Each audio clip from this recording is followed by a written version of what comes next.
Vous voyez,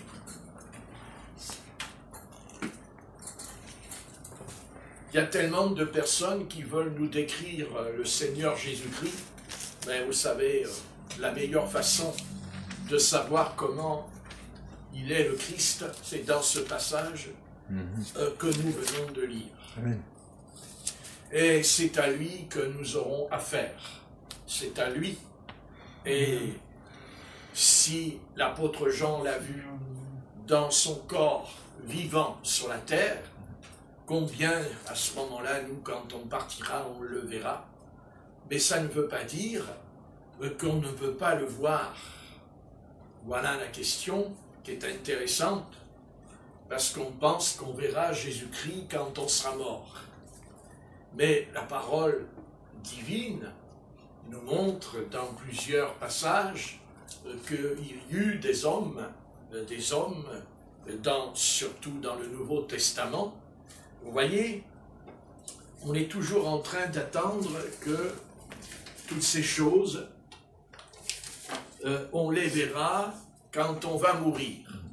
Mais Jésus-Christ peut très bien venir nous voir. Non pas qu'il va quitter le ciel, il ne quittera pas le ciel, puisque nous savons que dans le livre des Actes, au chapitre 1, il nous est dit au sujet de Jésus, parce que c'est vrai que l'Église, elle parle souvent de Jésus qui a été crucifié, qui a été enseveli, qui a été ressuscité des morts, mais on parle très peu de l'ascension du Seigneur Jésus. Car il y a dans la parole l'ascension. Et c'est très important, parce que si elle a eu lieu, eh bien c'est que justement, Jésus-Christ, quand on a lu là dans l'Apocalypse, on a vu comment il est le Christ. On a vu son corps, son visage, ses pieds. Il y a, en fait, on a affaire à un homme, puisqu'il y a des pieds. Vous voyez, l'Écriture dit que celui qui voit Dieu meurt. Eh bien, vous voyez, maintenant, eh bien, Dieu, on peut le voir en Jésus-Christ, parce que là, ce que vous avez lu avec moi, eh bien, c'est Dieu, c'est lui. Et oui, parce que dans l'Ancienne Alliance, à part Moïse, qui avait vu ces choses, puisque Moïse est un homme un peu particulier, c'est un homme, vous savez, souvent, quand j'entends beaucoup de frères qui disent « j'ai reçu un ministère, Dieu m'a appelé », et puis alors aujourd'hui, il y a pas mal de vidéos là, sur Internet, où on voit des pasteurs qui se nomment prophètes, monsieur le prophète. Il y a aussi des sœurs maintenant qui sont prophétesses aussi. Ça, alors c'est incroyable. Il y a des sœurs qui se disent qu'ils sont prophétesses. Ben, ça me fait rire. Ça me fait rire, et en même temps, c'est ennuyeux, parce que, vous voyez, je vais vous dire franchement, que Dieu ne fasse jamais de moi un prophète. Parce que, si vous savez le prix qu'il y a à payer pour être un prophète de l'Éternel, si vous croyez que quand on est un prophète, eh bien, croyez-moi, je vous garantis que vous allez vite changer d'avis si vraiment vous êtes un prophète de Dieu. Parce que, vous savez, l'exigence, la discipline que le Seigneur doit exiger d'un prophète, c'est énorme. Ah oui, vous savez, tous ces frères, moi je suis un prophète, il y a au milieu de nous la prophétesse, mais vous savez, ceux qui étaient vraiment prophètes dans la Bible, bien j'ai remarqué qu'ils ne le proclamaient pas, mais jamais ils le disaient. C'était le peuple d'Israël qui le disait. Ça, c'est vrai. C'est l'entourage qui disait qu'il était prophète. Mais le prophète, jamais il a dit. Moïse, il n'a jamais dit « je suis prophète ». Car regardez, il ne l'a jamais dit. Jamais. Il ne se glorifiait pas. Jamais. Impossible. Vous savez ce que ça doit demander pour être un prophète. Ça doit demander beaucoup de choses. savez, oh, je suis le prophète, je suis le prophète, je suis le prophète. Ah ouais? Dis donc, prophète, tu ne veux pas monter sur une montagne, là, et rester 42 jours et 40 nuits sans boire et sans manger. Qu'est-ce que tu en penses? Vous croyez qu'il y en aurait beaucoup des prophètes, vous, après? Vous croyez, aujourd'hui, il y a la queue. Il y a la queue. Il y a la queue. C'est curieux parce que il n'y a pas la queue pour que les pécheurs se repentent, il n'y a pas la queue pour que les pécheurs rentrent dans l'église pour être sauvés, il n'y a pas la queue non plus pour que les jeunes se convertissent, et il n'y a pas la queue des frères et des sœurs qui sont bouillants pour le Seigneur, mais alors il y a la queue devant la porte des prophètes. Nous avons plus de prophètes que de pécheurs qui se repentent. C'est extraordinaire. Il y a tellement de prophètes dans l'Église aujourd'hui que finalement, il n'y a presque pas de pécheurs païens qui se convertissent au Christ. Alors je me dis, il est où le ministère? Parce que si Dieu fait de moi un prophète, et que si je suis un prophète et puis qu'il n'y a rien, je suis un prophète tout seul. Voilà. C'est-à-dire, je me regarde dans le miroir quand je me lève le matin et je dis, ah mais je suis prophète. Et alors, je regarde le miroir, je me regarde en même temps et je me prophétise à moi-même. Ainsi parle l'Éternel, et la glace, elle ne répond pas, comme ça j'ai pas d'ennui. Parce que quand on est prophète, on a extrêmement beaucoup d'ennuis et de problèmes. Surtout avec le peuple de Dieu. Parce que Moïse était un prophète, mais le prophète, il a été 2 fois jeûné. Alors, c'est pas un petit jeûne de 24 heures, là. Oh, je vais jeûner, je mange pas entre midi et 2. Et alors, on en fait tout un plat, hein, attention, hein, on le chante dans l'église. Ah, tu sais, j'ai pas mangé aujourd'hui, j'ai jeûné, je demandais au Seigneur, hein, voilà. Et alors, on poserait la question à Moïse, t'as jeûné, Moïse? Il répond pas, il répond pas. D'ailleurs, il peut même plus répondre, parce que si vous n'avez pas mangé pendant 40 jours et 40 nuits, je pense que vous ne pouvez plus répondre, vous n'avez plus de force, c'est terminé. Mais la seule chose qui reste, c'est là, justement. Vous voyez, la dimension de Dieu va être aussi une exigence, parce que plus le corps de Moïse sera faible, et plus la puissance de Dieu sera extrêmement grande en lui. Car vous voyez, en fait, tous ces frères, c'est pas pour juger, je ne suis pas là pour les déshabiller, ils s'habillent eux-mêmes, alors c'est pas la peine que je les déshabille, ils ont l'habit de prophète. Je vous promets, je ne l'invente pas, vous allez sur Internet, vous allez voir les gars, les prophètes. Et il y a beaucoup même de prophètes en Afrique. On ne sait pas pourquoi, il y a plein d'Africains. Ils sortent de la savane, ils couraient derrière les lions avec une lance, et d'un seul coup, ils sont prophètes de l'Éternel. On ne sait pas d'où ils sortent, on ne sait pas grand-chose sur eux, mais par contre, quand vous les écoutez, à un moment donné, vous dites, eh ben, dis donc, le prophète, il a besoin d'aller à la croix du Calvaire. Amen. Il a besoin d'aller un petit peu voir, faire une petite toilette, La question aussi, c'est qu'ils sont prophètes. Le problème, il faudrait leur dire, bon, écoute, t'es prophète, est-ce que tu jeûnes 40 jours et 40 nuits sur la montagne du Sinaï? Bon, ils ne jeûnent pas 40 jours, ils ne jeûnent même pas 20 jours, même pas 10 jours. Peut-être ils jeûnent 2-3 jours, mais enfin bon, ils jeûnent 2-3 jours. Moi, je connaissais une église ici, dans cette cité. J'allais dans une certaine église et le pasteur instaurait, je crois, 1 fois par mois, le dimanche, il y avait jeûne et prière. Et moi, je dis, je vais aller. Je dis, pour une fois qu'il y a une église qui jeûne dans cette cité, je vais y aller. Et alors, j'y vais. Et puis d'un seul coup, je sors dehors et puis je vois les buissons qui bougent au loin. Vous savez, il n'y avait pas de vent, il n'y avait rien. Et alors je vois les buissons qui bougent comme ça tout seul. Je dis, tiens, c'est peut-être l'Éternel qui va me parler comme Moïse. Je m'approche du buisson. Et j'ai dit, peut-être, j'attends que... Je me suis dit, il y a la voix de Dieu qui va me parler dans le buisson. Et le buisson, il faisait comme ça. Et à un moment donné, dans le buisson, j'entends... C'est quoi buisson, Patrick? Un petit arbuste. Un petit arbuste, je te montrerai quand on sera dans le ciel. Donc, un petit buisson. Et alors, le buisson, il bougeait toujours. Et j'entendais là, je dis, c'est bizarre, le buisson, il est en train de manger quelque chose. J'ai dit, tiens, il doit y avoir un chat dans le buisson qui est en train de manger peut-être un rat ou une souris. Vous voyez, ouais.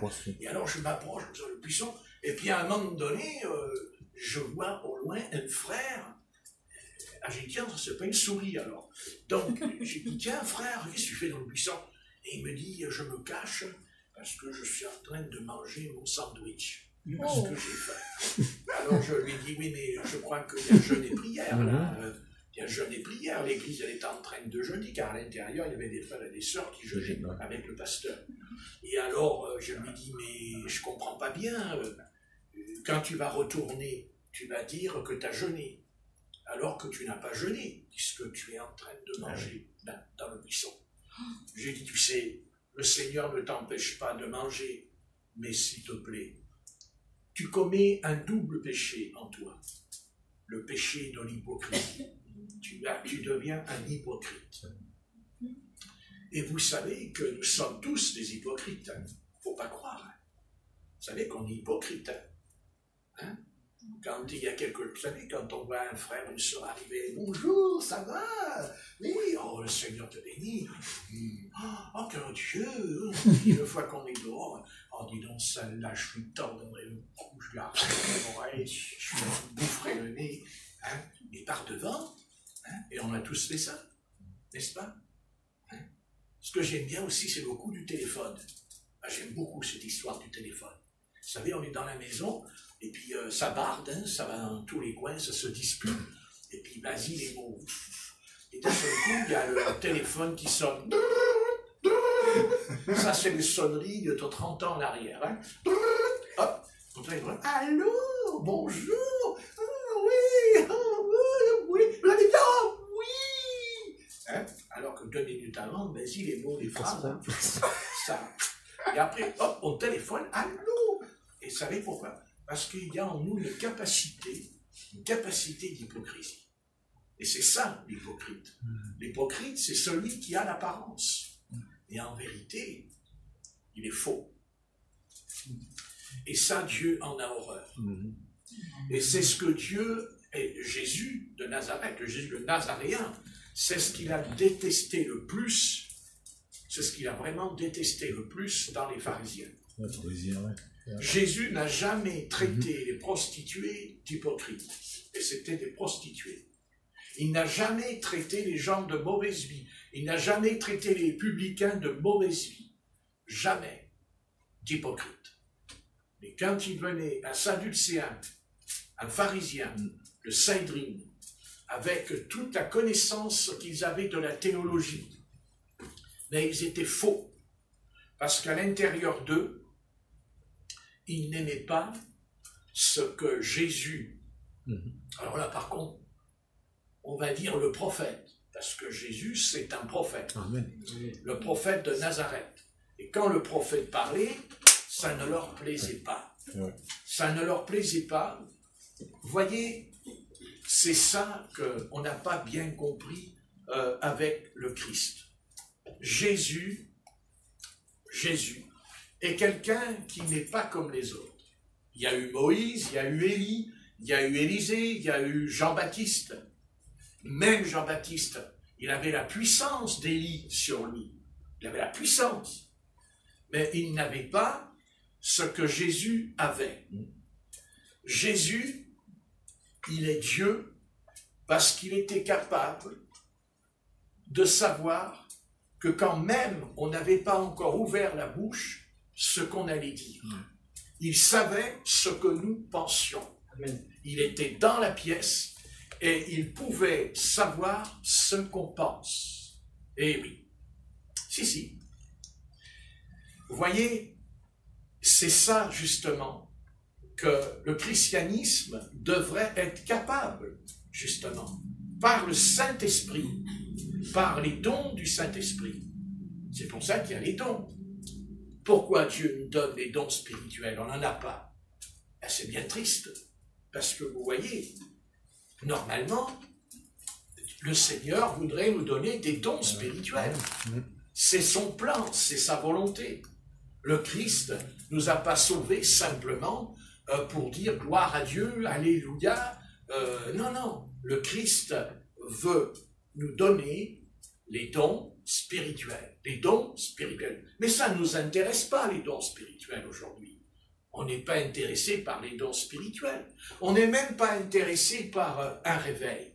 On ne veut même pas un réveil. Comment voulez-vous comment est-ce possible que notre société, qui est corrompue, qui est conduite par Satan, comment se fait-il que justement, le Saint-Esprit, quand il descend sur la terre, on sait que le Christ a déclaré lui-même, il a dit « Je bâtirai mon Église ». Bon, on sait que dans l'Ancien Testament, David, au fond de lui-même, a eu une pensée qui lui est montée au fond de lui. Il a dit « Je vais construire un temple, je vais faire une maison pour Dieu », n'est-ce pas? Et ça a plu au Seigneur. Mais attention, l'Éternel dit par la bouche de Samuel, ce n'est pas toi qui construira le temple parce que tu as versé trop de sang. Ce sera ton fils Salomon qui bâtira le temple à Jérusalem. Pourquoi Dieu voulait un temple? On sait que les nations avaient bien compris ils avaient compris qu'il y avait Dieu, parce qu'ils croyaient en leur Dieu. Ils croyaient en Moloch, ils croyaient en Dagon. Ce n'étaient pas des dieux imaginaires. Dagon se manifestait vraiment. Dagon, c'était qui? C'était Satan. Moloch, c'était Satan. Vous comprenez? C'est clair et net.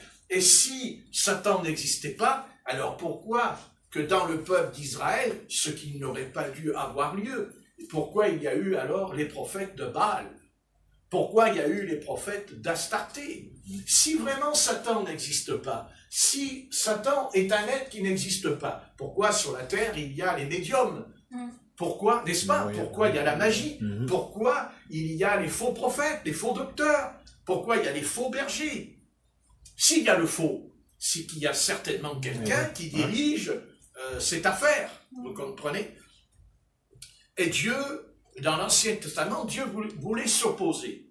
À qui? Mais à Satan. Dieu voulait s'opposer à Satan. Dieu a toujours voulu s'opposer à Satan. Il n'a jamais voulu laisser Satan faire ce qu'il veut. Pas plus que ce soir, il ne fait pas ce qu'il veut. Vous comprenez? Mais Dieu ne peut pas combattre Satan par lui-même. Ça vous étonnera de dire cette parole, mais je vous dis que Dieu ne peut pas combattre Satan. Même Dieu, qui a des myriades et des myriades d'anges, eh bien vous voyez, non, non, non, non. Dieu a besoin d'un homme. Dieu a besoin, on va dire, d'un être humain. Comme ça, on ne tombera pas, est-ce que c'est masculin ou féminin? Vous voyez ce que je veux dire? Vous comprenez ce que je veux dire? Dieu veut combattre l'ennemi, il veut l'abattre. Mais cet ennemi n'a pas envie de se laisser faire. Satan ne se laissera pas faire. Il ne se laissera pas faire. Donc, il a juré de nous abattre, il a juré de nous détruire. Satan, c'est quelqu'un qui en veut à l'homme. L'homme est son ennemi. Il n'y a pas que Dieu qui est un ennemi dans l'univers. Non, Satan considère que nous sommes potentiellement extrêmement dangereux pour lui. Il est conscient de ce que nous avons en nous, une capacité énorme de l'abattre. Il le sait, il le sait, il le sait. Si Dieu avait voulu l'abattre, il aurait envoyé l'ange Michael. Il aurait envoyé l'ange Gabriel, il aurait envoyé les séraphins, il aurait envoyé les chérubins. Non, Dieu envoie un homme. Pourquoi? Parce que Dieu créa un homme selon son image et selon sa ressemblance. Vous comprenez? Ce que je dis ce soir, c'est très important, parce que la confrontation, le conflit, ce que j'appelle l'antagonisme. Il y a un antagoniste, c'est-à-dire le bien et le mal dans l'univers. Il y a une lutte, qu'on le veuille ou non. Il y a dans le monde la lumière et les ténèbres. Et Dieu nous parle par la nature en disant, regardez, il y a la nuit et il y a le jour. Pourquoi il y a la nuit? Parce que le soleil se couche. Pourquoi il y a le jour? Parce que le soleil se lève. Donc, il y a un des deux qui fonctionnera automatiquement. Vous comprenez? C'est obligé. Il n'y a pas de solution, il n'y a pas d'alternative. Il n'y a pas, on va s'arranger, on va trouver une solution, on va tourner en rond. On ne tourne pas en rond. Il y a un peuple dans l'Ancien Testament qui a tourné en rond, ça lui a coûté très cher. C'est le peuple d'Israël. C'est le peuple de Dieu, c'est le peuple élu de Dieu qui tournera en rond dans le désert du Sinaï. Et quand il tourne en rond, il a perdu 40 ans de bonheur. Il a perdu 40 ans de délivrance. Parce que Dieu, quand il fait sortir le peuple de Dieu, son peuple, il ne fait pas sortir seulement Israël, parce que c'est ce que dit l'Épître aux Romains, hein, et tout Israël n'est pas Israël. Non, Dieu fait sortir son peuple. Et Dieu dit à son peuple, écoute bien, ce n'est pas possible. Tu ne pourras pas connaître le bonheur. Tu ne pourras pas avoir la joie. Tu ne pourras pas avoir la paix. Tu ne pourras pas soit être guéri ou délivré, tout ce que tu veux. Tu es obligé. Tu es obligé d'être un guerrier. Tu es obligé d'être un soldat. Et je comprends que c'est très difficile de dire à une brebis, tu es un soldat. Un brebis, c'est pas un soldat, une brebis. Mais pourtant, la brebis, et nous sommes des brebis. Amen. Brebis perdues et sauvées. Gloire à Dieu. Mais en même temps, Dieu fait de nous des soldats. Dieu nous appelle à être des guerriers, une armée. Dieu veut une armée. Parce qu'en face de lui, il y a Satan, le prince des ténèbres. Il a aussi sa propre armée. Il est armé. Il a avec lui des légions et des légions de démons avec lui. Non, ce n'est pas vrai. Quand Jésus de Nazareth arrive dans le pays de Gadara, la Bible nous dit qu'il y a un homme qui a couru vers lui. Il est tombé à genoux. Cet homme a commencé à crier, à hurler et tout. La Bible nous dit que cet homme vivait dans les cimetières, qu'on l'enchaînait, qu'il brisait les chaînes, n'est-ce pas? Jésus dit, écoute, quel est ton nom? Il ne demande pas comment ce monsieur s'appelle. Il ne lui demande pas quelle religion il a. Il ne demande pas à quelle église il appartient. Il dit, est-ce que tu es juif? Non. Est-ce que tu es grec? Non. Il dit quoi? Quel est ton nom? L'esprit qui est en lui répondra, je suis légion. Je suis une légion romaine. Comme les Romains, ils avaient des légions.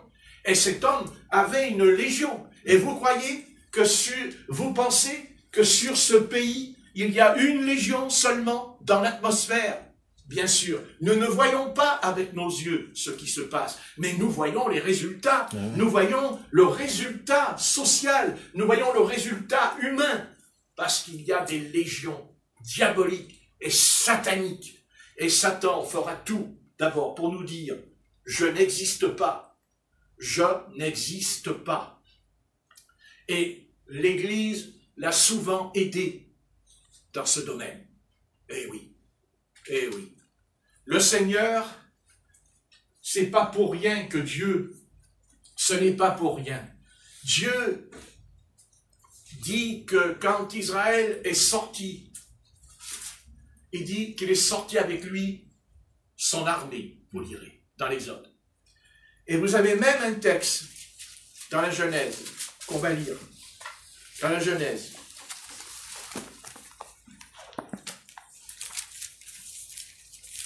Chapitre 2, verset 1.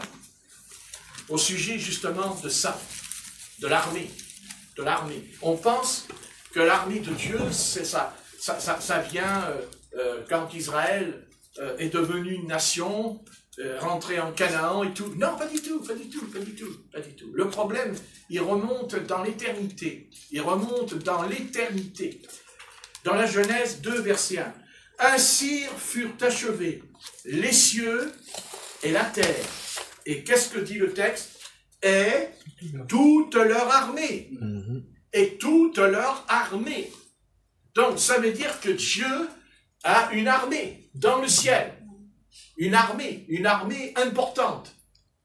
Et cette armée, elle existe. Et d'ailleurs, Géasi, le serviteur du prophète Élisée, quand l'armée syrienne a entouré le prophète, et Géasi a eu peur, et Élisée priera et dira, « Éternel, ouvre-lui les yeux », et d'un seul coup, sur la montagne, il est dit qu'il y avait des soldats avec des lances et des chars, mais des chars et des chevaux de feu. Alléluia.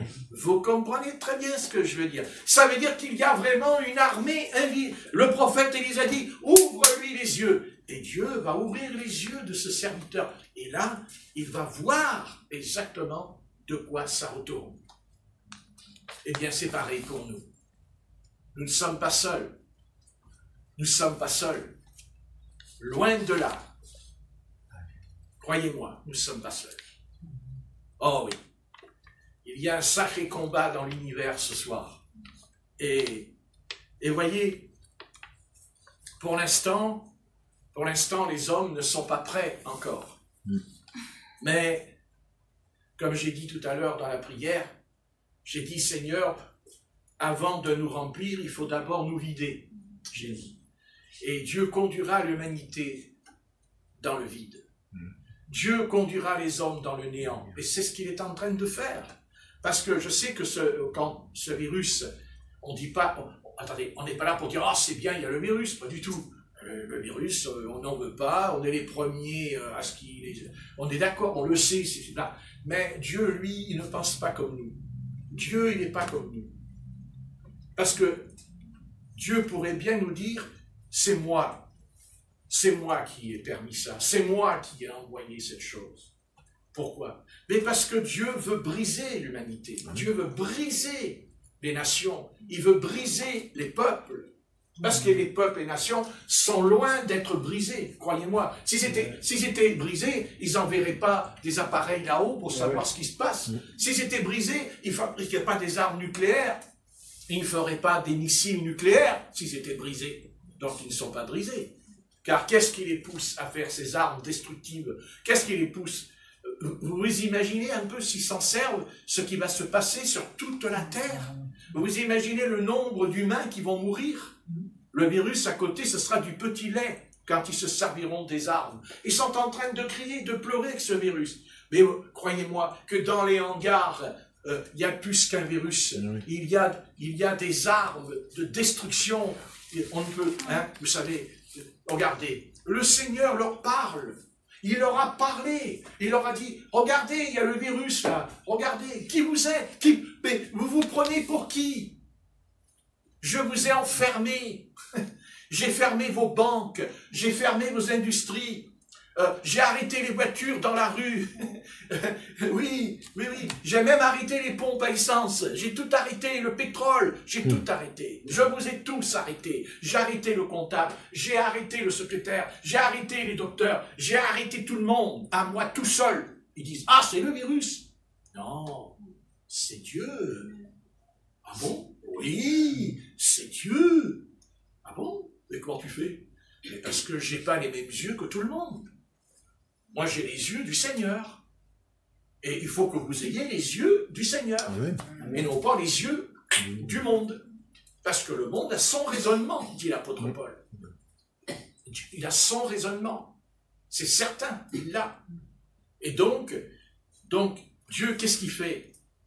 Nous n'arrivons pas à comprendre que Dieu est en train de nous parler. Nous ne comprenons pas que Dieu est en train de nous parler. Vous dites, mais oui, mais alors Dieu, il a besoin du virus pour nous parler? Il ne peut pas nous parler directement? Non, ça fait 3000 ans qu'il nous parle directement. Ça fait 3000 ans que Dieu, il a envoyé des prophètes, il a envoyé des docteurs, il a envoyé des évangélistes, il a envoyé des pasteurs sur la terre. Non? Ah non? Non? Pourquoi? Non. Est-ce qu'il n'y a pas une église dans chaque cité? Oui. Est-ce qu'il n'y a pas une église dans chaque nation? Hein? Amen. Ah, ben alors. Et qu'est-ce qui les empêche d'y aller? Pourquoi ils dépensent tout leur argent pour aller au cinéma?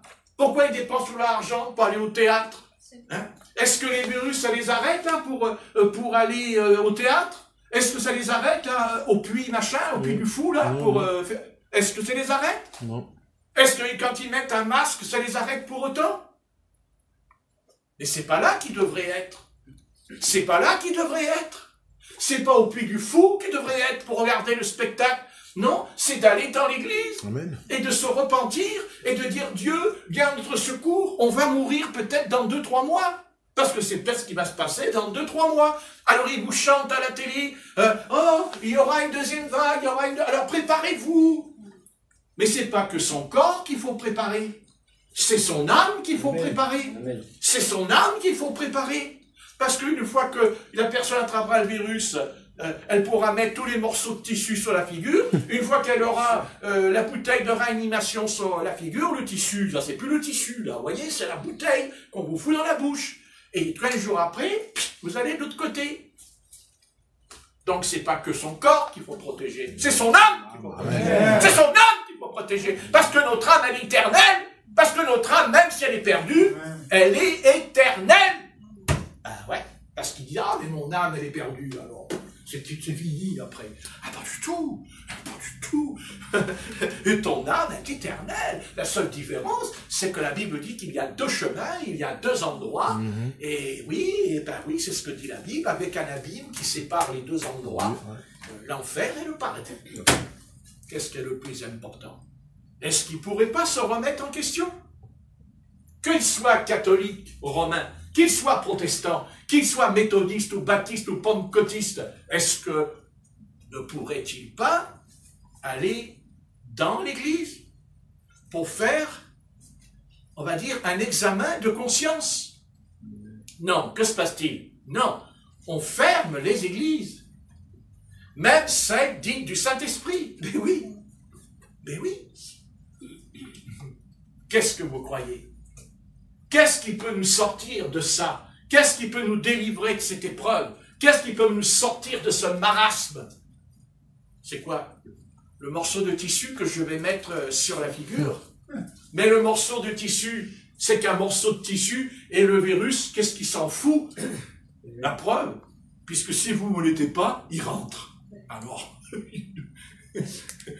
vous voyez bien que la solution, elle n'est pas dans un morceau de tissu. Oui. Et pourquoi l'humanité, elle est amenée à porter ce morceau de tissu? Non pas sur le bras, non pas sur la jambe, mais sur le visage. Parce que c'est le visage qui fait que notre âme reflète dans nos yeux. Dans les yeux, on voit l'âme de quelqu'un. C'est pas vrai? Oui. On le voit. Et voilà. Et en fait, ce morceau de tissu, il n'est que le résultat, c'est la preuve que Satan dit, mais vous voulez planquer votre péché, mais planquez-le encore, votre péché. Cachez-vous la face, voilez-vous. Il ne faut surtout pas qu'on voit dans quel état vous êtes. Parce que le morceau de tissu, il ne cachera pas, il cachera votre visage, mais il ne cachera pas votre âme. Il ne cachera pas votre âme dans quel état elle est, rebelle contre le Christ, rebelle contre la Bible, la parole de Dieu, votre âme. Et voilà, c'est ça justement l'humanité. C'est que l'humanité est conçue toujours pour avoir les apparences.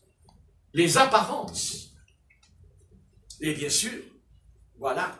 Non, ce morceau de tissu, c'est pour moi un masque qui voile, qui cache la réalité. Parce que Dieu est en train de dire aux hommes, mais voyez, vous êtes plus humains. Vous ne pouvez plus vous parler. Quand on se parle, on regarde notre visage. Je regarde le visage de la personne, mais là, je parle, c'est terrible. Je parle à quelqu'un qui a le visage voilé. Donc, je ne sais pas qui se tient derrière ce morceau de tissu. C'est pas vrai? Oui. Eh oui. Et ça, c'est le jugement de Dieu. Ça, c'est la punition de Dieu. Alors, j'en ai rien à faire qu'il soit d'accord ou pas. J'en ai rien à faire qu'il soit ministre ou président, ce qu'ils veulent. Ça ne changera rien. Moi, ce que j'apporte, ce n'est pas mon idée. C'est ce que déclare le Saint-Livre, ce que déclare la parole. Repens-toi, repens-toi. Et quand on se repent, on enlève le masque. Quand on se repent, on enlève l'hypocrisie. Quand on se repent, on enlève le péché. Amen. Parce que quand on a péché, on ne le chante pas sur les toits quand on a péché. On se cache, on se planque, on ment quand on a péché. C'est le masque qu'on met sur le visage. Hein? Mais si on l'enlève, oh, c'est vrai, si on l'enlève, il y a quoi? La laideur. Il y a la laideur. La laideur de quoi? La laideur du péché. Le péché, la laideur du péché.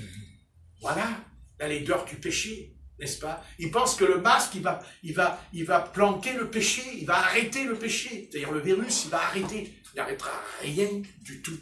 Il n'arrêtera rien du tout. Rien. Parce que le mal, il n'est pas dans la bouche. Le mal, il est dans l'âme, dans mon âme. Parce que c'est mon âme qui doit être sauvée. C'est mon âme qui est perdue. Parce que c'est mon âme qui continuera à vivre quand je vais mourir. Ce corps, il va aller dans la terre, mais mon âme, elle va continuer à vivre éternellement dans l'éternité. Dans l'éternité. Alors vous savez, hein, le virus, alors, c'est pas mon problème. Mon problème, moi, c'est le péché. Parce que le péché, ça, c'est un virus. Et un vrai.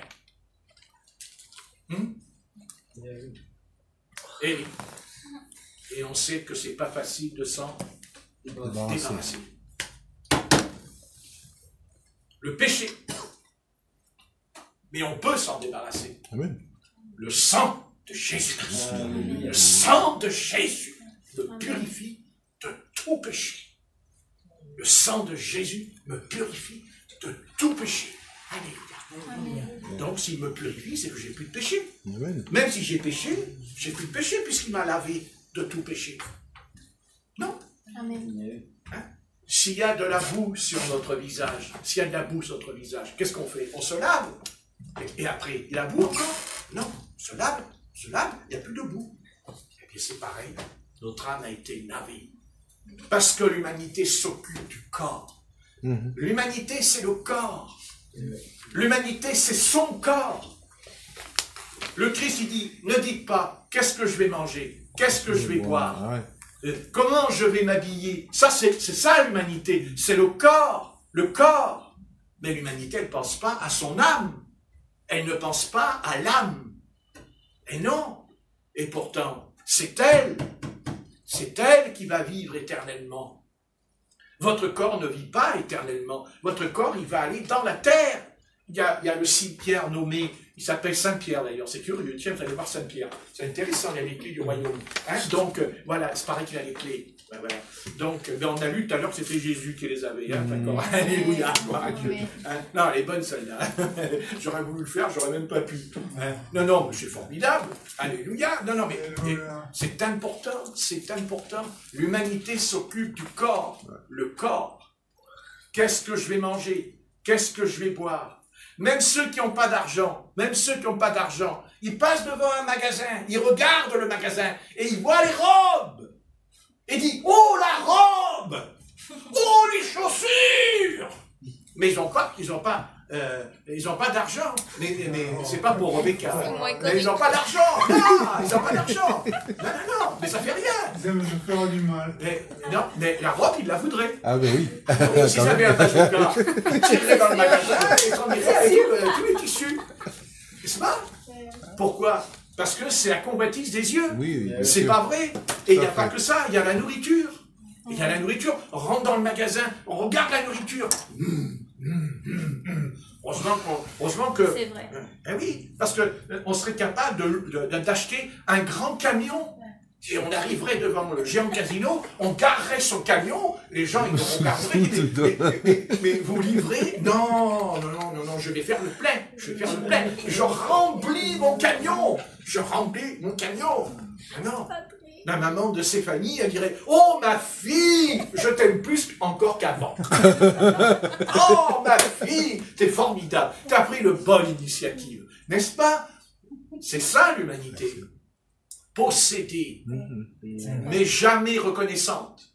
Jamais reconnaissante. Ah oui. Possédée. Bouteille d'eau. Marque de bouteille d'eau. Parce qu'il y a les marques. Mais oui, il y a les marques. Cette marque, elle est mieux que l'autre. N'est-ce pas? Et il n'y a pas que ça. Il y a le bio. Ah, il y a le bio. Nous allons manger bio. Ça coûte plus cher, mais ça fait c'est rien. pareil. On mange bio. On vivra plus. J'ai pas dit qu'on peut pas manger bio. J'explique la nature La humaine. nature humaine. C'est la nature humaine. Mais elle pense pas à la nature. Elle dit pas, et toi, mon âme, est-ce que tu t'es nourri de la Bible? Amen. Est-ce que toi, mon âme, tu es rentré en contact et que tu as parlé avec Dieu? Mais non. Mais non. Eh oui. Le corps est tellement important. Vous prenez les femmes, c'est pas pour parler contre les femmes, mais elles passent la moitié de leur existence à se foutre du rouge à lèvres sur la bouche. On sait pas pourquoi. On sait pas pourquoi. Qu'est-ce qu'elles foutent avec ce rouge à lèvres sur la bouche? Franchement, mais ça coûte cher. Ça coûte. C'est vrai. Mais ça coûte cher. Vous savez qu'on pourrait nourrir les orphelins à la fin de l'année, Ah oui. quand elles dépensent tout cet argent. Ça coûte trop C'est cher. beaucoup Eh d'argent. oui. Ah ouais. Et oui. Et pourquoi vous croyez que quand on va arriver dans l'éternité, hein, dans le ciel, elles vont arriver là-bas de l'autre côté, hein, quand elles vont se retrouver en enfer, elles vont dire « Où est le magasin pour acheter mon rouge à lèvres? Il est où le magasin pour acheter ma poudre? Il est où le magasin pour me teindre mes cheveux ?» N'est-ce pas? Eh oui. Même les cheveux. Même les cheveux. Dieu nous a donné des cheveux.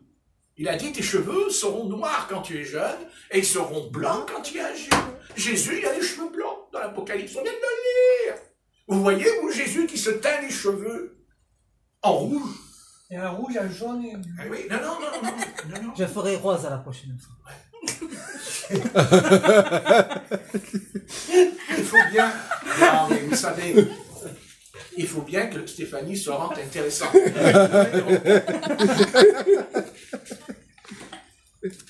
Donc, c'est pas vrai. Est-ce que c'est pas vrai? C'est vrai. Ouais. Mais écoutez, c'est incroyable. Les gens, ils courent à gauche, à droite. Mais qu'est-ce qu'on va manger? Qu'est-ce qu'on va boire? Comment on va s'habiller? Et ceci, et cela. Mais qu'est-ce que dit Jésus?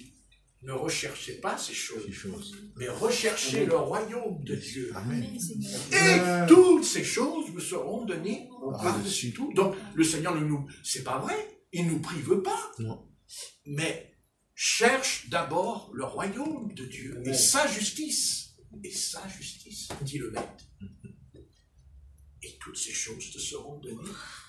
Voilà, le Seigneur nous donnera à manger, le Seigneur nous donnera à boire, le Seigneur nous donnera des robes, il nous donnera des pantalons. Amen. Voilà. Vous comprenez? Mais c'est pas, il faut pas passer sa vie à ça. C'est pas important. C'est C'est vrai. pas important. C'est pas une bonne nourriture. Ça nourrit pas mon âme. Et ça, c'est tellement profond, cette chose, que c'est étonnant. C'est tellement profond. Parce que je pourrais poser la question en disant à beaucoup de femmes et à beaucoup de jeunes filles, vous avez acheté une jupe, vous avez acheté une robe, vous avez acheté un tricot, très bien. Mais c'est pas ça. C'est que dans 2-3 mois après, on retourne au magasin Je note. et on revoit un autre tricot et une autre jupe. Parlons français. D'accord? Si. Et dans l'année, on a dépensé combien? Et où ils vont? Et le tricot qu'on ne met plus parce qu'on en a acheté un autre, on le met dans l'armoire. Et il reste dans l'armoire. Mais si vous ouvrez l'armoire, vous dites, tiens, là j'ai 50 euros, là j'ai 50 euros. Là... il y a la banque dans l'armoire. Tu fais les comptes? Ah oui. Eh oui. Ah oui. Oh là. Ah oui. Non, il me faut une nouvelle robe. Celle-là, non, ça va pas. Il me faut une nouvelle robe. Et c'est là qu'il y a un problème. Ça veut dire que l'âme, elle n'est pas satisfaite. Elle n'est pas heureuse. L'âme, elle n'est pas pleine, elle n'est pas le bonheur à 100% du Seigneur. Parce que ce que je dis là, je ne dis pas qu'aux païens. Je le dis aussi au peuple chrétien, malheureusement. N'est-ce pas? C'est comme les pasteurs aussi. Ils sont pasteurs et puis ils achètent des grosses voitures. Mais est-ce que quand tu es pasteur, tu as besoin d'une grosse voiture? Est-ce que tu as besoin d'une voiture comment? Mais sincèrement, on n'en a pas besoin. On peut avoir un véhicule, d'accord. Mais vous avez des serviteurs de Dieu qui vendent leur voiture un an après pour en acheter une autre. Je connais beaucoup. Mais bien sûr que tu connais. C'est pour ça que je le dis. C'est vrai, c'est vrai. Mais oui, mais tout ce que je dis, c'est vrai, Rebecca. Tu ne serais pas là autrement. Donc, voilà. Mais seulement, on n'y pense pas. Ouais. On n'y pense pas. Parce qu'on n'a pas appris à se contenter de ce qu'on a. Si. Parce que, surtout en Occident, surtout chez nous, en Occident, parce que voilà, mais on n'a pas le feu, on n'a pas la flamme d'en haut, on n'aura pas les deux, on n'a jamais les deux. Ça n'existe pas dans la vie, les deux, en même temps, c'est l'un ou l'autre. C'est un choix. Et Dieu nous place toujours devant un choix. Notre vie, elle est faite de choix. Jusqu'à la mort, on choisira. C'est comme ça. C'est dans la parole, tout est présenté par deux. Tout est à deux. Toujours. Tout est deux. Et ça a commencé dans le Jardin d'Éden avec Caïn et Abel. Deux. Le bien et le mal. Ésaü et Jacob. Le bien et le mal. Jésus et Judas. Le bien et le mal. Hein? Et oui. C'est ça qu'il faut arriver à comprendre. Et ce soir, nous sommes placés devant un choix. Ouais. Et ce choix, c'est est-ce que nous allons rester inertes et accepter et subir ce qui se passe, ou est-ce que nous allons réagir? Et quand je parle de réagir, je ne parle pas de réagir comme les gilets jaunes, où on descend dans la rue et on casse la baraque. D'ailleurs, ça n'a rien changé du tout. La parenthèse. Parce que ce n'est pas l'extérieur qui doit être changé, c'est l'intérieur. Amen. Et l'homme, il veut toujours changer l'extérieur, mais jamais à l'intérieur. Et Jésus-Christ, tout à l'heure, je vous l'ai dit, quand il est venu, il connaissait les pensées de chacun, avant même qu'ils aient parlé. Il disait ce qu'ils pensaient, il savait. Et il est là pour ça. Il est là pour nettoyer. Il est là pour déblayer ce qui ne se voit pas. Parce qu'en fait, nous sommes doués. Nous sommes nés doués. Nous avons tous ce don de ne pas montrer qui on est vraiment. Évidemment,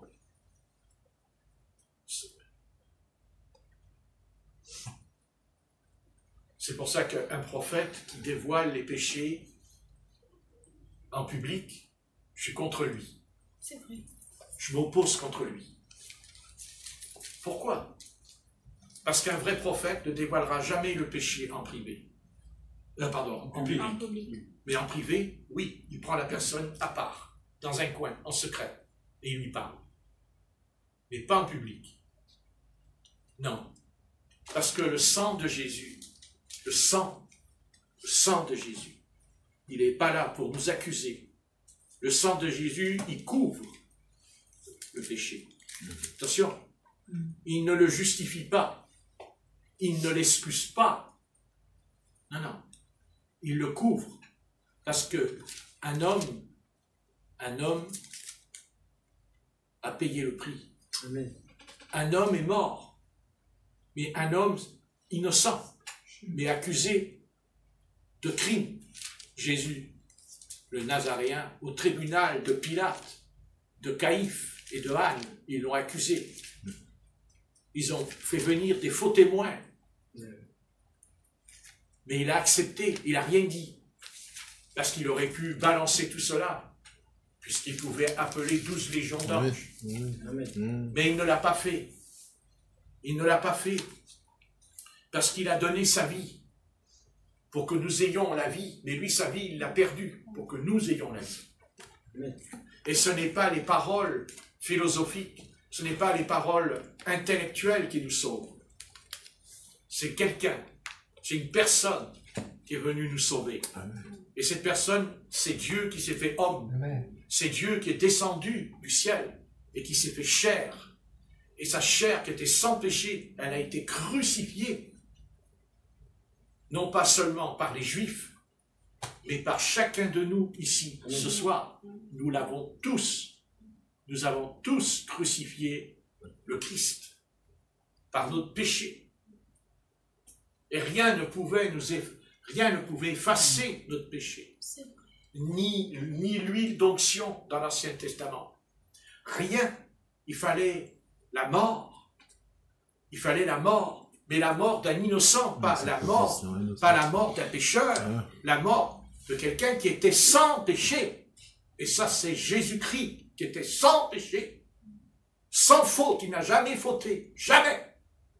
Ni en parole, ni en témoignage. Ils ont essayé de le coincer. Mais à chaque fois, ça se retournait contre eux. Quand vous lisez l'Évangile. Toujours contre eux. Et là, il a donné sa vie.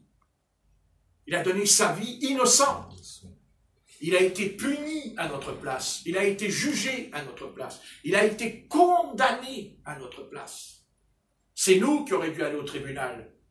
Non, c'est lui qui a été à notre place. Il a pris notre place. Et il a payé le prix. Il a payé le prix parce qu'il était Dieu 3 fois saint. Il était Dieu sans péché. Et qui s'est fait pécher pour nous. Eh oui, il s'est fait pécher, dit le texte, pour nous. Il a pris sur lui, il a pris notre péché qui nous condamne à la mort éternelle. Car il meurt innocent pour que nous ayons pu la mort éternelle. Car nous sommes morts spirituellement. Nous sommes morts dans nos péchés, dans nos offenses, dit l'Épître aux Romains. Nous sommes morts. Nous sommes privés de la présence du Très-Haut. Nous sommes privés d'aller en face de lui. Mais maintenant, Dieu nous a réconciliés par son Fils unique. Il nous a réconciliés. Ça s'appelle le ministère de la réconciliation. Parce qu'on était séparés de Dieu. On était fâchés. Et Dieu était fâché contre nous. Parce que Dieu est le péché. Et c'est pour ça qu'il ne pouvait pas nous sauver. Parce qu'il est le péché. Donc il fallait que quelqu'un vienne en son nom. Quelqu'un qui est sorti de son sein pour nous racheter de la perdition éternelle. Ben oui. Et c'est pour ça que l'Épître aux Hébreux, chapitre 6 et chapitre 10, il dit, si quelqu'un a reçu la lumière, la vérité, et qui pêche volontairement, il n'y a plus de repentance pour lui. Dieu, vous comprenez? Et je vais même plus loin. Si nous nous sommes repentis, ce n'est même pas nous-mêmes. C'est la grâce de Dieu gratuite. C'est la grâce qui est venue. C'est la grâce offerte par l'Éternel des armées. Dieu, le Dieu saint qui a détruit l'Égypte. Dieu saint qui a détruit Sodome et Gomorrhe. Dieu qui a détruit au temps de Noé l'humanité. Il ne restait plus que 8 personnes sur la terre. Vous vous rendez compte? Ben oui. Eh bien, c'est de ce Dieu-là que nous parlons. Et ce Dieu-là, eh bien, il est venu. C'est ce que dit Jean chapitre 1, verset 1. Là, au commencement était la parole. La parole était Dieu, la parole est avec Dieu. La parole s'est fait chair, dit l'apôtre Jean. Et il dit, elle est venue chez les siens, et les siens ne l'ont point reçue. C'est-à-dire, les Juifs, Israël, elle est venue chez les siens. Mais cette parole peut aussi s'adresser maintenant aussi à l'Église. Le Saint-Esprit est venu chez les siens, mais les chrétiens n'en ont pas voulu. Ils n'ont pas voulu vraiment se repentir et changer de vie. Vous dites, mais je suis chrétien. Oui, mais ton témoignage se contredit. Se contredit dans tes paroles, dans tes habits, Comment on peut être chrétien, s'être repenti de son péché, aller à la plage, et que une sœur en Christ enlève ses habits devant tout le monde et montre son corps? C'est grave. C'est grave. Très grave. Parce que quand une sœur, même un frère, quand il fait ça, eh bien, les puissances des ténèbres qui sont sur la plage, au travers de toute la foule qu'elle a aussi sur la plage, les ténèbres regardent cet enfant de lumière. Et Satan rit. Satan rit et se moque de Dieu. Eh oui. Et cet enfant de Dieu tombe sous le coup de l'accusation. Il tombe sur le jugement. Non pas le premier jugement avant de se convertir, mais le deuxième, qui est pire que le premier, puisqu'il a la connaissance, oui, tout à fait. du salut. Seulement, il y a quelque chose que je dois souligner. Il y a ceux qui tombent dans le péché parce qu'ils sont nouveaux. Ils sont faibles. Ils sont faibles encore. Ils n'ont pas encore été formés en eux, le Christ. Alors, quand ils sont tentés, ils tombent. Mais s'ils sont de Dieu, ils regretteront. Et ils diront, je ne recommencerai plus. Mais ils sont tombés parce qu'ils étaient faibles. Parce que quand un petit garçon et une petite fille courent dans la rue, elles tombent par terre. Parce qu'elle a des petites jambes. Elle est faible, elle tombe. C'est un petit garçon. Et des fois, quand on est croyant, on est comme un petit bébé. On tombe, on se casse la figure. Mais une fois qu'on grandit, ben on se rappelle qu'on est tombé par terre. Pardon, qu'on est tombé par terre. Qu'on est tombé par terre. Et des fois, chez certains chrétiens, eh bien, des fois, c'est bien de tomber. Parce qu'au moins, ceux-là, eux, ils ont compris quelque chose. Ils ont bien compris ce qu'est le péché. Parce qu'ils l'ont bu. Ils ont bu la coupe. Et ils ont bien compris que le péché, il est amer. Amer, l'amertume dans l'âme. Amen. Mais le Seigneur les relève. Amen. Alléluia. Il est le Seigneur. Il dit, enfant, tu es un enfant. Tes genoux, tes jambes ne sont pas, non pas que le Seigneur approuve le péché, mais Dieu sait très bien aussi les faiblesses qu'il y a en nous. Il le sait. Et d'ailleurs, il l'a dit avant d'être arrêté et d'être conduit au tribunal, il a dit cette parole. Il a dit à ses apôtres qui dormaient dans le jardin de Gethsémani, il leur a dit, enfants, il leur a dit, vous dormez encore? Il leur a pas dit, fils, mais enfant, mais pas fils. Parce que le fils, c'est celui qui est mûr. L'enfant, il n'est pas encore un fils, parce qu'il n'est pas mûr. Et non. Et Dieu ne confie pas les dons, Dieu ne confie pas les ministères à un enfant, mais à un fils. Amen. Ce qu'on appelle la loi de l'adoption. La loi de l'adoption. Donc quand on tombe, et c'est pour ça que, non pas que je suis indulgent, mais Dieu m'a montré que, de toute façon, Jésus a bien dit quand même à ses disciples, l'esprit est bien disposé, mais la chair est faible. Et ça, on ne fait pas assez attention à ce qu'a dit là le Seigneur dans le jardin de Gethsémani. L'esprit est bien disposé, mais la chair est faible. Voyez?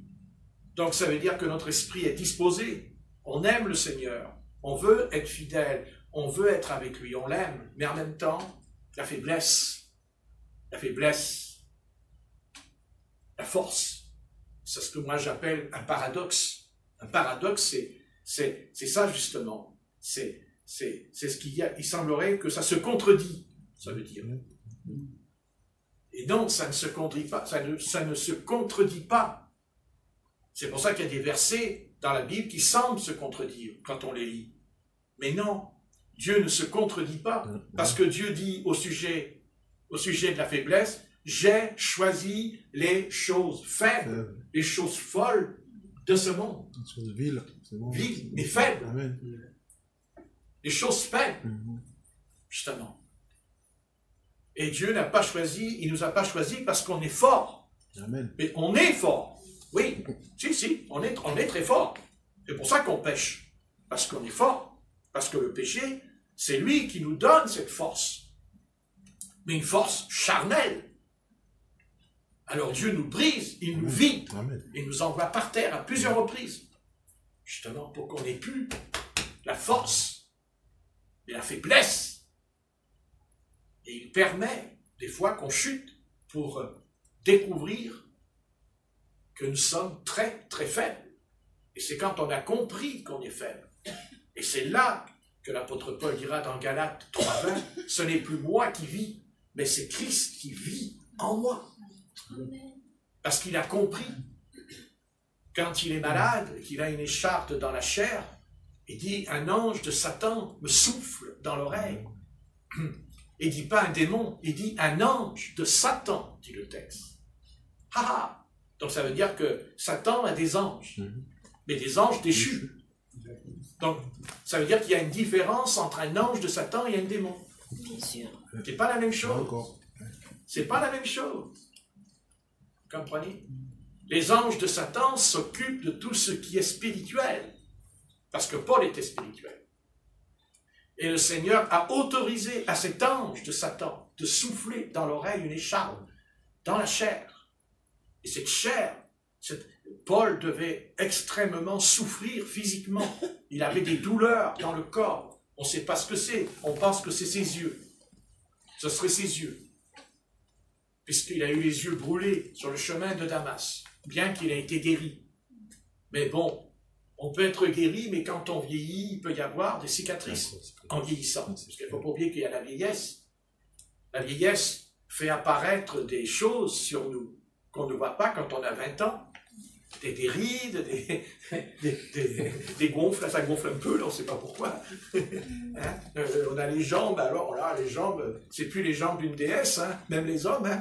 Ah ouais, c'est horrible ces jambes. Alors qu'avant, on était chauds les jambes. Hein? On disait, regarde les jambes. Alors les garçons étaient là, ouh, oui, ouh. Et quand t'as 90 ans, ouah, mes jambes. C'est pas vrai. Les années ont joué le rôle. Mais le péché, lui, fait son rôle. Le séquelles. C'est le péché. Oui. Les séquelles. Voilà. Eh oui. Le péché. Il y a les rides. Hein? Il y a les rides. Rebecca, elle a une belle peau. Elle est jeune. Hein? Et dans 50 ans, bah, moi, je ne serai plus là. Hein? Bon, elle se cache. Hein? Et alors, elle sera comment? Ben, elle sera comme sa maman. Et elle marchera comme ça. Ça va, Rebecca? Mais maman. Mais maintenant, elle saute en l'air comme un cabri dans la forêt. Elle court comme une biche. Biche, ouais, voilà. Et après... Biche. Non? Ah oui. T'as connu ça. On a Prenez connu les ça. photos. Prenez les photos. Et vous allez voir comment vous étiez quand vous tout avez à fait. 20 C'est ans. vrai, il faut prendre des Exactement. photos. Prends les photos. Et là, tu te dis... Oh là là. La photo, elle vous éclaire. C'est une seconde Bible, la photo. Hein? Comprenez? Voilà. Le Seigneur. Voilà. C'est ce que dit Paul. C'est quand je suis faible que je suis fort. Et c'est ça le paradoxe du christianisme. Parce que pour le monde, la faiblesse, il n'en veut pas. Dans le monde, pour être accepté, pour être reconnu, ou même pour avoir une place, il faut que vous soyez fort. Et si vous n'êtes pas fort, vous êtes éliminé, car on élimine les faibles aujourd'hui. Ça c'est vrai, ce que je dis. La Oui, société. tout à fait. Dans toutes les sociétés d'ailleurs. Mais dans le christianisme, le Seigneur, lui, il fait le contraire. Il dit, quand tu es fort, tu es faible. Et quand tu es faible, tu es fort. Et ça, le monde, il vous regarde dans les yeux, il dit, mais qu'est-ce que c'est que ce charabia? Il ne comprend rien. Mais nous le savons. Parce qu'on en a fait l'expérience. Amen. Car on ne parle pas comme les philosophes qui vous font des théories. Non, on a l'expérience. En tout cas, moi je l'ai, je le sais. À mon âge, j'ai quand même compris des choses. Je les avais compris quand j'étais jeune, mais je ne pouvais pas les vivre, je ne pouvais pas les appliquer, je n'avais pas la force de le pratiquer. Aujourd'hui, j'ai plus de force, mais je pratique autre chose. Dans la parole du Seigneur. Mais il a fallu des étapes. Dieu nous fait passer par des étapes, et brise. Mais quand Dieu nous brise, on croit que c'est fini. On dit c'est terminé, c'est foutu, c'est fini. Et au contraire. Quand Stéphanie est partie dans les bégonias, ben moi je savais que c'était... Non. Parce que justement, il fallait qu'elle aille dans les bégonias pour changer. Mais elle n'avait pas le choix. Même si on lui avait dit, même si on lui avait expliqué, même si on avait fait des thèses, des théories, on aurait écrit des livres, Stéphanie, il faut être comme si... Elle ne peut pas. Elle ne peut pas. Il faut vider la coupe. Parce que ce qu'il y a dans la coupe, c'est notre force. Et Dieu, il dit, non, je vais enlever ta force. Tu vas être faible, mais c'est là que tu seras fort. Parce que tu resteras avec le Seigneur jusqu'au bout. Jusqu'au bout. Jusqu'au bout. Ben oui. Et des fois, ça peut aller jusqu'au physique. On peut avoir le physique, des douleurs dans le corps. On dit, mais pourquoi? Mais le Seigneur, il sait ce qu'il fait. Dieu ne fait rien par hasard en nous. Il n'y a pas de hasard. Il n'y a pas de fatalité. Nous lui appartenons. Nous sommes à lui. Nous sommes sa chose. Voilà. Nous sommes sa chose. Nous sommes un peu, comment vous expliquer, ça c'est mon fauteuil. Il m'appartient. Eh bien, c'est pareil. Pareil. Donc, Satan, tu n'as plus le droit. Tu n'as plus le droit. Je t'autorise. Je te permets.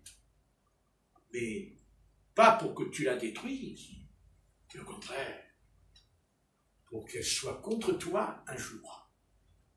Parce que Dieu est plus intelligent que lui, quand même. Oui. Voilà.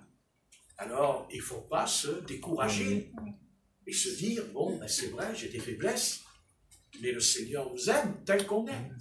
Et nous aime avec nos faiblesses. Et il va les enlever, mais ça prendra du temps.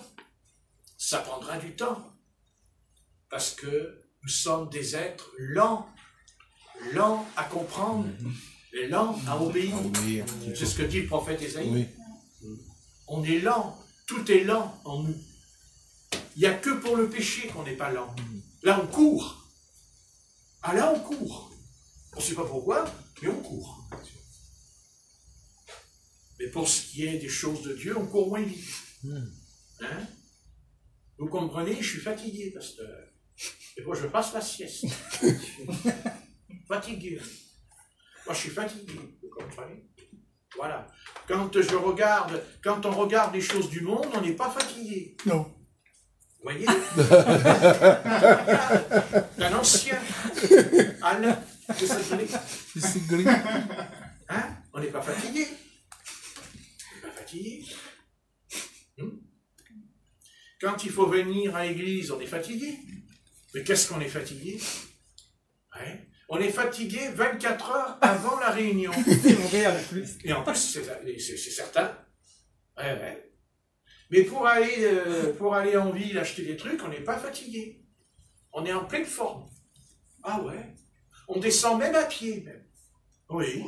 On ne sait pas pourquoi. On descend, on remonte. Il n'y a pas de problème. Et quand l'heure approche, l'heure de la réunion, pourquoi? C'est Satan qui s'oppose alors. Mais ça, c'est certain. Et pourquoi? Mais parce qu'il a peur que quand on est ensemble, eh ben on est plus fort. Ben on est plus fort. Et il a peur qu'on est ensemble. Pourquoi? Parce qu'on est le corps de Christ. Et j'ai jamais vu un bras qui se détache de mon corps. Autrement, je serais infirme. Et c'est pour ça qu'il s'oppose aux réunions.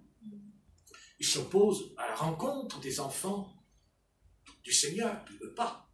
Il veut nous isoler pour mieux nous dominer, justement. Et oui. Ben, écoutez, à ce moment-là, pourquoi Dieu a établi 5 ministères dans le corps? À quoi ça sert? Que Dieu a dit apôtre, prophète, évangéliste, pasteur, docteur. Vous voyez? Et même le Seigneur va plus loin. Quand le Seigneur a constaté que le prophète ou l'apôtre ne pouvait pas résoudre, il suscite le diacre. Il suscite même la diaconesse. Il suscite l'évêque. Eh oui.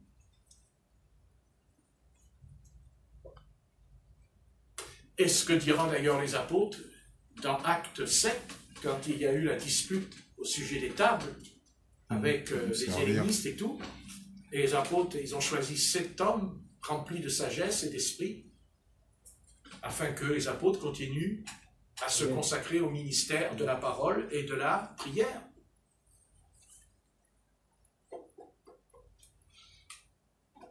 Voilà pourquoi il ne veut pas qu'on vienne aux réunions. Donc avant de venir à la réunion, qu'est-ce qu'il faut faire? Il faut prier. Il faut prier un jour avant. En disant, Seigneur, ben voilà, demain il y a la réunion, mais au nom de Jésus, je lis tout esprit d'opposition. Je lis toute puissance des ténèbres qui va m'empêcher, justement. Tout obstacle. Eh oui, elle a raison, Philomène. Tout obstacle. N'est-ce pas? Eh oui. Voilà, c'est un combat, c'est une lutte. Mais si on n'était pas ensemble, vous n'auriez pas entendu ce que je viens de dire. Peut-être vous auriez pu l'apprendre autrement. Mais Dieu juge bon que c'est comme ça que ça doit se passer pour vous et pour moi. Parce que moi, je ne vous ai pas sauvé. J'arrive à me sauver à peine moi-même. Alors, je ne vais pas vous sauver vous. Moi, je ne vous ai pas rassemblé, je ne vous connais pas. Je ne vous ai pas connu, je n'ai pas été à l'hôpital quand vous étiez un bébé dans la couveuse en disant « Bonjour bébé, tu sais qu'un jour, on se rencontrera, on ira au tabernacle, tu m'écouteras, même si tu n'es pas d'accord. » Hein? Non? Mais alors, qui a fait ça?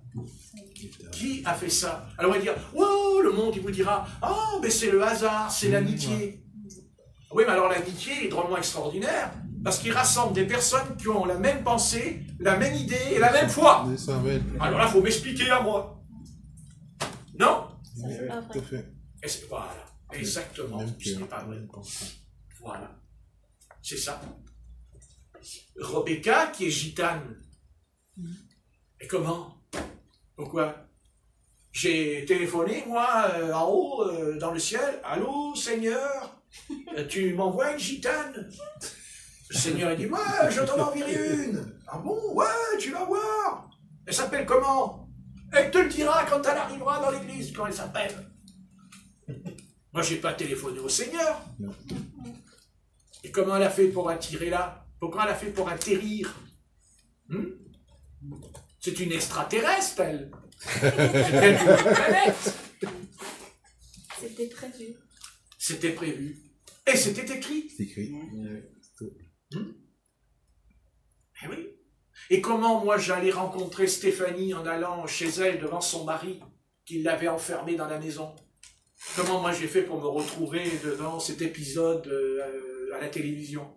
C'est vrai? C'est un feuilleton, ça, encore. C'est un drôle de feuilleton, ça. Ça rappellera, hein? C'est le hasard, peut-être? Non. Voilà. Alors, qu'est-ce qu'il nous reste à faire? Eh bien, à nous réjouir au fond de nous, même si les choses ne sont pas simples, mais on ne doit pas perdre, parce que n'oubliez jamais que l'adversaire voudra absolument nous enlever la joie. Ne l'oubliez jamais. Attention, Satan vous enlèvera la joie. Ça, c'est certain. Parce qu'il ne supporte pas, Satan, que nous soyons joyeux. Et je peux vous dire que c'est la chose pour lui la plus terrifiante pour l'enfer. C'est que nous soyons joyeux. Et je vais même aller plus loin, puisque dans l'évangile de Luc au chapitre 15, il nous est parlé d'une parabole de 3 cas perdus. Et à chaque fois, il est écrit que Dieu s'est réjoui d'avoir retrouvé soit la brebis, soit la trame perdue. Ouais. Elle a même appelé ses voisins pour se réjouir parce qu'elle l'a retrouvée. Ça veut dire que dans le ciel, il y a de la joie pour un seul pécheur. Pas pour 100 pécheurs. Non, un pécheur. Pour nous, on serait joyeux s'il y en a 200 ou 300. Et oui. Mais là, non, un Et seul. seul pécheur. Et ce pécheur, c'est toi. C'est toi, ce pécheur. Qui fait que Dieu a éprouvé de la joie. Parce que tu étais perdu. Et qu'il a retrouvé sa brebis perdue. N'est-ce pas? Parce qu'on était perdu. Et le Seigneur, il a laissé les 99 brebis dans la prairie, dans le désert. Dans le ce soir, dans le désert, il a laissé les 99 brebis dans le désert.